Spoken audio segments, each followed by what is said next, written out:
Saya adalah Jaga Sukma. Sebelumnya saya mulai dulu dengan ucapan Bismillahirrahmanirrahim. Alhamdulillahi ala mahdana walahu syukru ala ma'aulana wala hawla wala quwata illa billah. Masya Allah. Allahumma sholli ala Muhammad wa ali Muhammad al-a'immah wal mahdiyyin wa salim tasliman katsiran. Saya akan sampaikan tentang fenomena umat secara singkat. Bahwa umat Islam sejak wafat Nabi itu pecah menjadi dua golongan besar saja. Jadi dua saja, nggak banyak. Ya, pertama yang disebut dengan Ahlus Sunnah. Lebih lengkapnya Ahli Sunnah wal Jamaah, disingkat dengan Sunni. Yang kedua, kelompok namanya hari ini disebut dengan Syiah Imamiyah. Ya, Syiah Imamiyah. Karakter awalnya sederhana. Kalau orang semuanya meyakini Abu Bakar sebagai khalifah yang pertama, siapapun mereka, ini masuk kategori Ahli Sunnah wal Jamaah. Yang kedua, kalau mereka tidak mengimani, tidak meyakini Abu Bakar sebagai khalifah yang pertama, tetapi mereka meyakini khalifah yang pertama adalah Ali bin Abi Thalib alaihissalam, sekalipun Ali bin Abi Thalib tidak berkuasa, yang berkuasa adalah Abu Bakar, tetapi mereka meyakini Ali lah yang berhak menjadi khalifah setelah wafat Nabi itu, bukan Abu Bakar yang berhak maksudnya. Tetapi walaupun beliau berhak, dia tidak berkuasa karena sudah diambil alih oleh Abu Bakar. Nah, makanya orang yang keyakinan seperti ini, siapapun dia disebut kelompok Syiah Ali, atau Syiah Ahlul Bait, atau Syiah daripada Syiah Imamiyah. Ya, nah, jadi dua golongan. Artinya ini positif. Disingkat dengan istilah Sunnah wa Syiah atau Sunni wa Syi'i. Ya, jadi dua ini adalah fakta kehidupan kita. Kalau kita lihat di dunia internasional, dua golongan ini Ahli Sunnah wal Jamaah mayoritas, hampir 70% penduduk dunia adalah Ahli Sunnah wal Jamaah. Walaupun nanti pecah lagi, ada Salafiyun, Wahabiyun, ada Asy'ari dan sebagainya. Tapi itu saya tidak bicara cabang-cabangnya, yang pokok aja ya, yang pokok atasnya aja. Nah, artinya pada kondisi ini umat Islam jelas pada awalnya hanya pecah dua, ya, yaitu Sunni dan Syi'i atau Sunnah dan Syiah, ya, hanya dua saja. Ingat itu. Kalau nanti pecah di bawah-bawah jadi macam-macam, itu artinya pengembangannya dari perpecahan, ya. Nanti yang Ahli Sunnah tadi pecah jadi banyak lagi, ada Asy'ariyah, ada Salafiyah dan seterusnya, itu sudah pengembangan, ya. Kalau Syiah tadi pecah menjadi Syiah Zaidiyah, Syiah Ismailiyah dan seterusnya, itu pengembangan saja. Tapi pokoknya ada dua itu. Nah, apakah perpecahan itu sebenarnya diajarkan oleh Al-Quran? Pertanyaannya, apakah perpecahan itu diajarkan oleh Al-Quran? Ternyata itu tidak. Itu kenyataan kehidupan umat Islam. Islam tidak mengajarkan Islam itu pecah jadi dua, tidak. Tapi faktanya pecah jadi dua itu kemudian berkembang pecah-pecah lagi di bawahnya jadi 73. Nah, karena pecahnya hanya dua, endingnya kita belajar tentang siapa yang menyatukan sesuatu yang pecah tersebut. Endingnya adalah Al-Imamul Mahdi, Imamul Mahdi. Nah, ternyata Al-Imamul Mahdi dari dua yang pecah tadi punya konsep tentang Al-Mahdawiyah, tentang Imamul Mahdi. Nah, kita ambil dulu dari Ahli Sunnah wal Jamaah.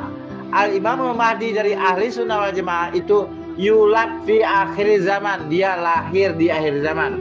Namanya disebut dengan Muhammad bin Abdullah, Muhammad bin Abdullah, ya. Jadi Muhammad bin Abdullah atau Muhammad bin Abdullah ini adalah Imam Mahdinya dari Ahli Sunnah, keturunan Imam Al-Hasan Al-Mujtaba alaihissalam radhiyallahu anhu. Nah, artinya ya punya pakem di sini. Jadi namanya Muhammad bin Abdullah bin titik-titik bin titik-titik bin titik-titik, artinya nggak diketahui sampai ke Imam Hasan Al-Mujtaba wa Imam Hasan bin Ali bin Abi Thalib wa Fatimah Zahra binta Muhammadin Mustafa sallallahu alaihi wasallam. Nah, ini artinya Imam Mahdinya ahli sunnah. Apakah dia sudah datang? Nah, katanya itu belum lahir lagi. Masih ditunggu. Artinya para ustadz kiai ahli sunnah wal jamaah sekarang yang ada ini sudah meninggal dunia, mungkin dia baru lahir. Gitu.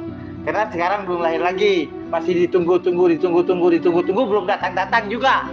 Nah, itulah versinya ahli sunnah wal jamaah. Saking belum ditunggu, belum datang juga, timbullah pemalsu, timbullah orang yang ngaku-ngaku, yaitu Imam Mahdinya Ahmadiyah. Kenapa? Karena lama ditunggu nggak datang, akhirnya datang pemalsu, datang orang ngaku-ngaku. Namanya Mirza Ghulam Ahmad, berdirilah kelompok firqah aliran golongan jamaahnya Ahmadiyah. Artinya ini gara-gara apa? Gara-gara Imam Mahdinya ahli sunnah ini kosong, nggak ada, belum datang. Nah ini ahli sunnah ya. Nah kemudian saya jelasin lagi, di pihak Syiah tadi juga nunggu Imam Mahdi. Tetapi Imam Mahdinya yang di Syiah ini dia tidak lahir di akhir zaman. Dia sudah lahir di zaman-zaman awal ya. Bahkan sekarang itu sudah 1200 tahun. Dia masih hidup tapi gaib. Nah, jadi dia masih hidup tapi gaib. Jadi belum datang juga tapi sudah ada tapi gaib. Umurnya sekarang sudah kurang lebih 1200 tahun. Wah, tentu keyakinan seperti ini tidak dipercaya oleh umat ahli sunnah wal jamaah. Kenapa? Masa sih umurnya 1200 tahun gaib lagi, tapi umat Syiah percaya ini. Nah, ahli sunnah nggak percaya, nggak masuk akal deh.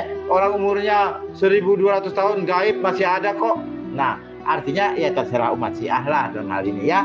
Ahli sunnah nggak usah protes, diamin aja. Artinya ternyata dua versi ini ya ada.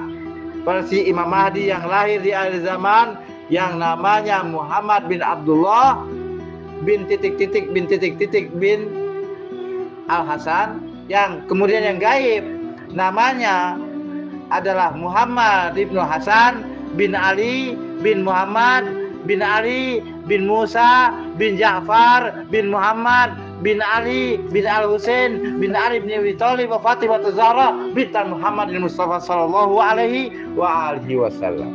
Artinya dari dua versi tadi ada dua Imam Mahdi, Al-Qaim Isman Fa Ahmad Al-Mahdi awal min Isra Mahdiyan wa Isman Yakhfa Isman Yu'lan Fa Muhammad ibnu Hasan alaihissalam. Nah, ada Isman, ternyata ada dua nama. Yang pertama Muhammad bin Abdullah, yang kedua namanya Muhammad ibnu Hasan. Yang Muhammad bin Abdullah Imam Mahdi yang ditunggu oleh ahli sunnah wal jamaah, lahir di akhir zaman. Muhammad ibnu Hasan yang ditunggu oleh Syiah, yang gaib belum datang juga. Itulah versinya. Saya melakukan penyelidikan dalam dua versi ini, saya temukan ternyata kedua-duanya adalah benar. Karena kedua-duanya benar, maka Imam Mahdi jadi dua orang.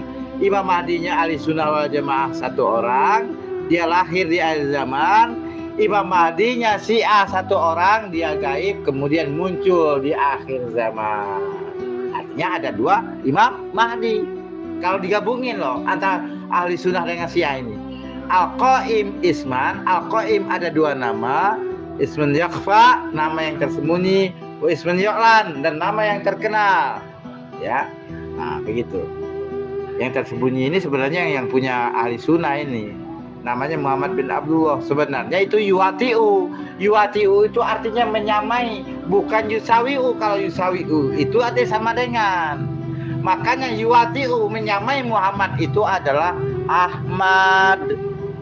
Menyamai daripada Abdullah, bapaknya Nabi itu adalah Ismail. Kok Ismail? Nabi bersabda, Ana ibnu Adibiyahin, Abdullah wa Ismail. Aku putra dua sembelihan, Abdullah dan Ismail. Karena Nabi Ismail ingin disembelih bapaknya Nabi Ibrahim, yaitu diganti dengan kibas atau domba. Nah, Abdullah mau disembelih oleh bapaknya karena nazar jahiliyahnya Abdul Muthalib, ada nazar jahiliyahnya ya. ingin menyembelih anaknya yang bernama Abdullah itu dengan nazarnya ditebus dengan 100 ekor onta. Makanya Rasulullah bersabda, ana ibnu adibiyahain, aku anak dua sembelihan, Abdullah wa Ismail. Abdullah adalah nama bapak kandung Nabi, Ismail nama bapak keturunan Nabi Muhammad, yaitu Nabi Ismail, ya. Makanya yuwatiu, yang menyamai dari Abdullah adalah Ismail. Makanya Muhammad bin Abdullah itu kalau yusawiu, kalau sama dengan, kalau menyamai, maka menjadilah Ahmad bin Ismail. Jadi Ahmad bin Ismail lah sebenarnya Imam Mahdi yang sesungguhnya, yang ditunggu oleh umat ahli sunnah wal jamaah. Bagaimana bisa bersatu dengan Syiah? Karena dia wasi dan utusan dari Imam Mahdi Muhammad bin Hasan alaihissalam. Dia adalah Al-Yamani yang dijanjikan bagi umat Syiah, dan dia adalah Al-Mahdi yulad fi akhir zaman bagi umat ahli sunnah wal jamaah. Maka dengan munculnya Imam Mahdi yang ini, yang sejatinya ini, bersatulah di akhir zaman antara ahli sunnah dan Syiah dalam negara. Bukan bersatu abal-abal, persatuan dalam sebuah negara, namanya Daulatul Adli Ilahi, negara keadilan ilahi yang akan tegak di negeri 1001 malam, yaitu negeri Irak, Baghdad. Di sana banyak para wali-wali Allah, ya. Di sanalah dikatakan di negeri Irak ini akan muncul yang namanya negara Daulatul Adli Ilahi, negara keadilan ilahi, yang diperjuangkan oleh Imam Mahdinya ahli sunnah wal jamaah. Nanti yang duduk malah Imam Mahdinya Syiah. Kenapa? Karena itu anak dan bapak. Makanya tegaklah Daulatul Adli Ilahi. Inilah yang saya temukan yang disebut dengan Al-Imamul Mahdi yulad fi akhir zaman, yang serius, yang sungguh akan datang di akhir zaman, yang menyatukan umat ahli sunnah wal jamaah dengan umat Syiah secara akidah, bukan lagi bertengkar seperti hari ini, saling kafir-kafiran, saling sesat-sesatan, karena umat ini umatan wahidah, tidak mengajarkan perpecahan, tetapi mengajarkan persatuan umat. Seperti contohnya di Indonesia, persatuan antara PKS dengan PKB melahirkan presiden dan wakil presiden, yaitu Bapak Anies Baswedan dan Bapak Muhaimin Iskandar. Nah, melahirkanlah Imam Mahdinya Syiah Muhammad Ibnu Hasan dan Imam Mahdinya ahli sunnah Ahmad bin Ismail bin Soleh bin Husain bin Salman bin Muhammad Ibnu Hasan.